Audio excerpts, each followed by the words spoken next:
श्रीमद् भगवद गीता का सार। जब आप अकेले हों तो श्री कृष्ण कहते हैं, निराश न हो। जब हम जीवन में अकेले होते हैं तो कई बार निराशा हमें घेर लेती है।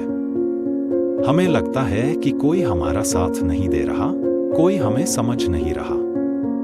लेकिन ऐसे समय में हमें श्री कृष्ण के दिव्य उपदेश याद करने चाहिए जो उन्होंने अर्जुन को दिए थे।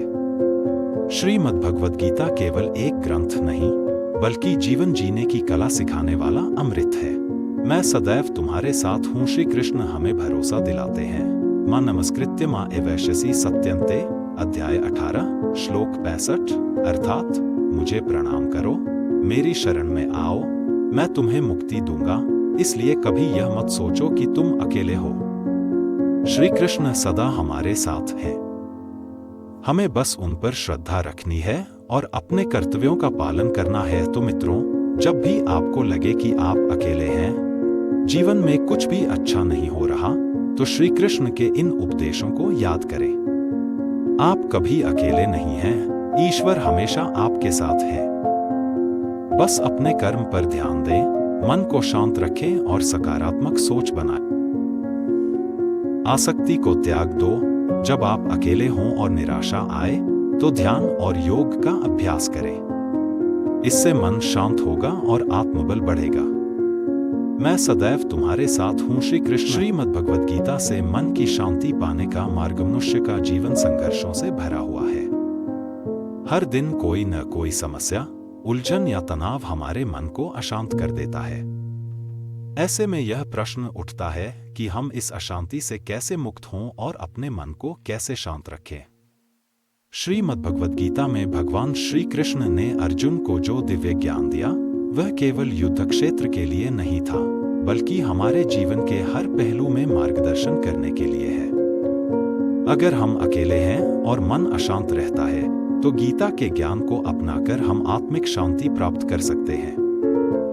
आइए जानते हैं कि श्री कृष्ण ने हमें कौन कौन से महत्वपूर्ण उपदेश दिए हैं, जिनसे हम अकेले रहते हुए भी मन को शांत रख सकते हैं। आत्मा अमर है, चिंता मत करो। श्रीमद् भगवद गीता के दूसरे अध्याय में श्री कृष्ण ने अकेले रहने पर भी अगर हम भगवान का स्मरण करते हैं, उनकी भक्ति करते हैं और उन पर विश्वास रखते हैं, तो हमारे मन में शांति बनी रहती है।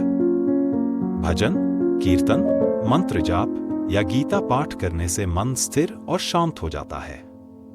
इच्छाओं पर नियंत्रण रखो। श्री कृष्ण कहते हैं कि मनुष्य की अशांति का सबसे बड़ा कारण उसकी इच्छाएं हैं। त्रिविधं नरकस्येदं द्वारं नाशनमात्मनः कामः क्रोधस्तथा लोभस्तस्मादे तत्रयं त्यजेत। गीता 16.21, अर्थात काम, अत्यधिक इच्छाएं, क्रोध और लोभ, ये 3 नरक के द्वार हैं। इसलिए इनका त्याग करना चाहिए।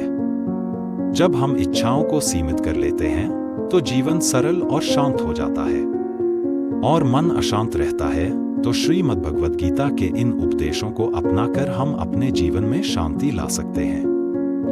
आत्मा के अमरत्व को समझकर, कर्मयोग का पालन करके, ध्यान और भक्ति का सहारा लेकर, इच्छाओं पर नियंत्रण रखकर और सत्संग में रहकर हम अपने मन को स्थिर और शांत बना सकते हैं।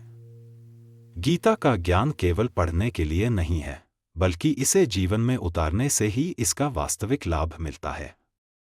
जब हम इसे अपनाते हैं तो हमारी सारी चिंताओं का अंत हो जाता है और हम वास्तविक शांति का अनुभव करते हैं। अगर आपको यह लेख पसंद आया हो तो इसे लाइक करें और हमारे चैनल को सब्सक्राइब करें, ताकि हम आपको ऐसे ही और आध्यात्मिक और ज्ञान